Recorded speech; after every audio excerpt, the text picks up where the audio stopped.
What's up YouTube? pharotek here. Finally, update time. Oh boy, do we got a lot of things to go through today. So we got the level 7 Barch, the level 3 Lava Hound, and the level 13 Archer Tower.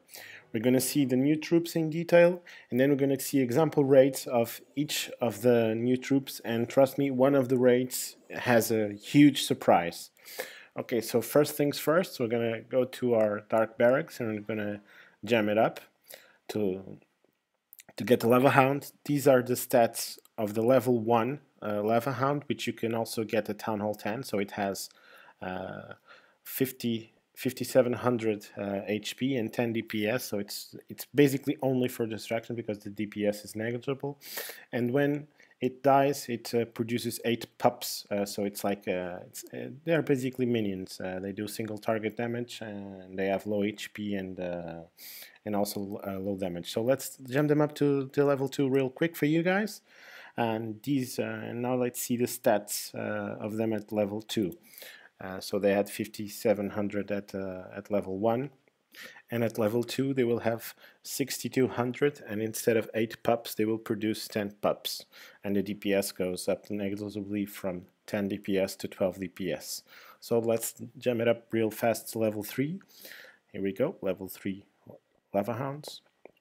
So let's see the stats. I can tell you now they will produce 12 lava pups, and the HP goes up to 6700, which is even greater than a max level golem. So now let's really quickly jam up the archers and the barbarians. The archers get a very significant upgrade. DPS goes up by 15% and HP goes up by 14%. It's just a 4 DPS increase. Doesn't seem like much, but it's actually a 15% increase. Archers get a 14% increase in DPS and a 9% increase in HP. So it's a very significant boost, and it will make a huge difference when barching.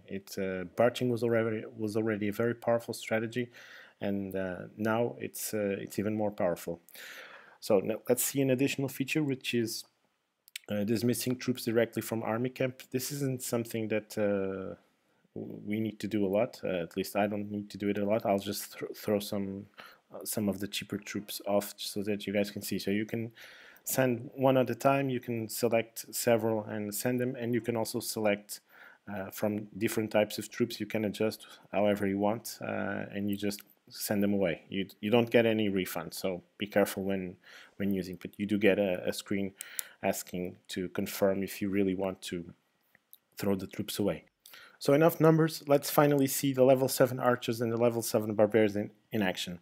Just a very quick demonstration. I'll use the poor goblins here just to show you. First, we're just going to deploy 3 max level barbarians, just so that there isn't anything else on the screen, so you can see the glowing swords, which I think are pretty cool, and the level 7 archers, which the arrows now have an even cooler effect, which seems like a sort of spell.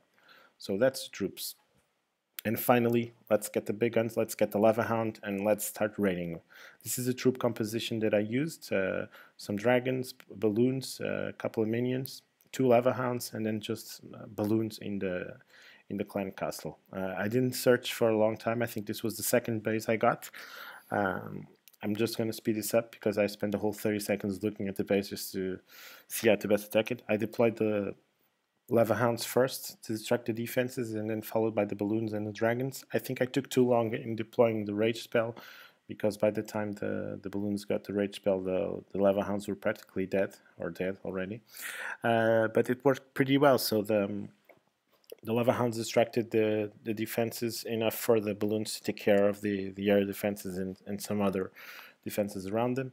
The balloons cleared the way to the town hall, and then my royals got to the town hall and got the 2-star. So now the dragons are cleaning up the remaining buildings between the royals and the town hall. They are actually at the town hall. I think if I had played this a little different, the dragons could have taken the town hall by themselves, but they got some help from the queen. I deployed the minions at the end, but they actually didn't make any difference. I'm not sure it's good to have minions with this strategy. Maybe I used 20 minions, I think, so I could have fit in 2 extra dragons or some more balloons. And I think that the strategy of choice for this troop composition will probably end up involving only lava hounds, dragons, and balloons. But let's see how stuff develops. So finally, the big surprise. Level 7 Barch, another Champions League raid.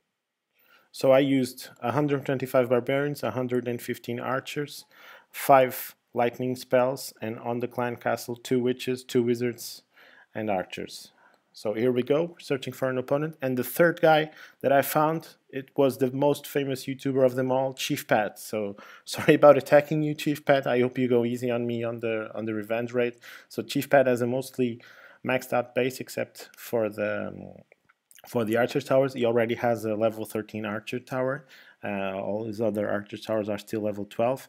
So I started by using, I didn't want to take any chances, so I used 4 lightning spells to take out 2 of his mortars. And then I used 4-finger Barch, which is a technique for rapid deployment of the troops, where you use 4 fingers, both indexes and both thumbs. So I deployed the Barbarians first, followed quickly by the archers. The most important thing when using this strategy in barching is speed of deployment. You really have to be quick in deploying all the troops, because if you take too long, the barbarians will get killed by the defenses, and then the archers don't have the barbarians to tank for them, and the raid will go badly very, very quickly. As you can see, the raid went perfectly. I mean, the barbarians and the archers got to 53%. I didn't even have to use my clan castle troops nor my heroes. I had a few extra troops at the end, so I just used them there to go for his storages, but really just to use the troops because I didn't want them for the next raid. So I got 5 caps from Chief Pat. Sorry about that, Chief. And the last thing I'm going to show you, I'm just going to gem up an archer tower to level 13 so that you guys can see how it looks. All my archer towers are still level 12. I'm just going to gem this up real quickly. Here it is, the level 13 archer tower, and now I'm going to show you next to a level 12 so that you guys can see the difference. So basically the shields turn red and some of the black parts turn gold, and the archers go to level 7. So that's it. Please remember to like and subscribe. I will have new strategy guides out for level 7 Barch and for flying armies using the level Hounds, so please subscribe to get those guides as soon as they come out. And meanwhile, you can check out my recent Wego Wipe strategy guide. Hope you guys enjoy this. I did this video for you guys. Please hit that like button if you did, and remember to subscribe. pharotek out.